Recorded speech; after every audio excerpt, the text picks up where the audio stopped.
বিসমিল্লাহির রহমানির রহিম আহমদুল্লাহ মুসাল্লি আল্লাহ রাসূলিল কারীম। শুভ সকাল সবাইকে।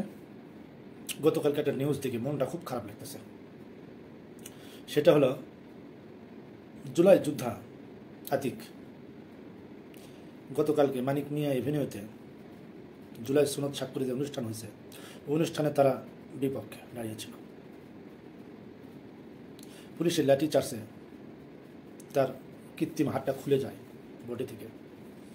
আমার মনটা অনেক কষ্ট পেয়েছে। কারণ চলেন ভিডিওটা দেখে এসে তারপরে বিস্তারিত আলোচনা হবে।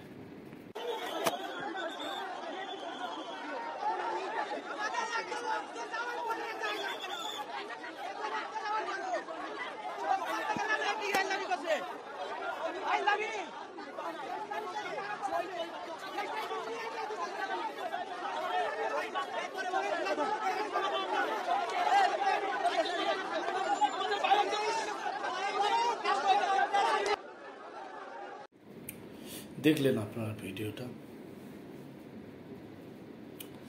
এখানে জুলাই যোদ্ধাদের সাথে বিগত সরকারের কিছু লোকজনও আছে, তৃতীয় পক্ষ যেটাকে বলা হয়। এরা সবসময় চাইতেছে দেশে একটা বিশৃঙ্খলা তৈরি হোক।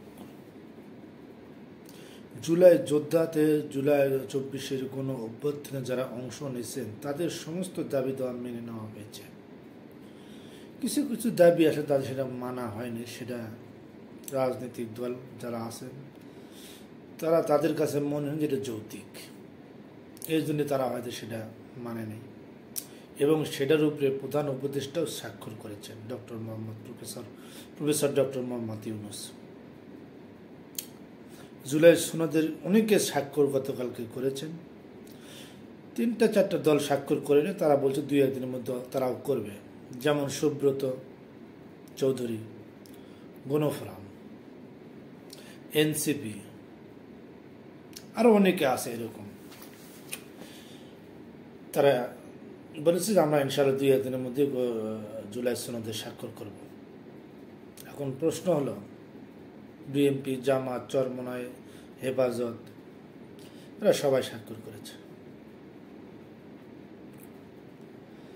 তবে গতকালকে যে লাঠি চার্জটা হয়েছে,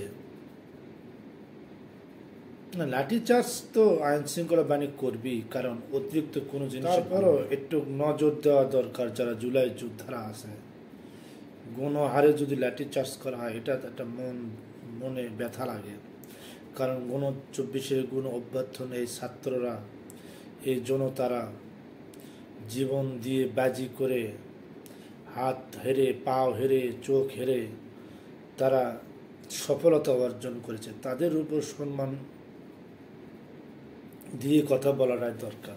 কারণ তারা যদি কোনো অভ্যুত্থান না ঘটাতো, আজ কোনো রাজনৈতিক দলই এই মানিক মিয়া এভিনিউতে আসতে পারত না। পুটকির ছাল তুলা ফেল দিত পিটিয়া। সেই জুলাই যোদ্ধাদেরকে সম্মান দিতে হবে, আপনি যে যেটাই করেন। আমি বিএনপি করি তাই বলে যে এটাকে অমান্য করার কোনো, এটা আমার পক্ষে সম্ভব না। তবে ইনশাল্লাহ মোটামুটি তাদের যে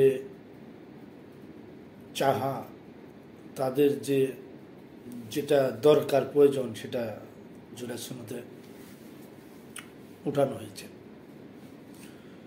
তবে ইনশাল্লাহ দেশের ভোট ফেব্রুয়ারিতে হবে। গতকালকে নির্বাচন, গতকালকে প্রধান উপদেষ্টা বলেছে ওই ফেব্রুয়ারিতে নির্বাচন হবে, এতে কোনো ব্যত্যয় ঘটবে না। তো এই মুহূর্তে জামাতে ইসলামের পজিশন ডাউন, প্রচণ্ড ডাউন। দিন যাইতেছে বিএনপির পজিশন ভালো হইতেছে। বিএনপির সাথে দেশের জনগণ আছে, তো ভয়ের কিছু নাই। ইনশাল্লাহ দেখা হবে নেক্সট ভিডিওতে। ভিডিও বেশি লম্বা করবো না।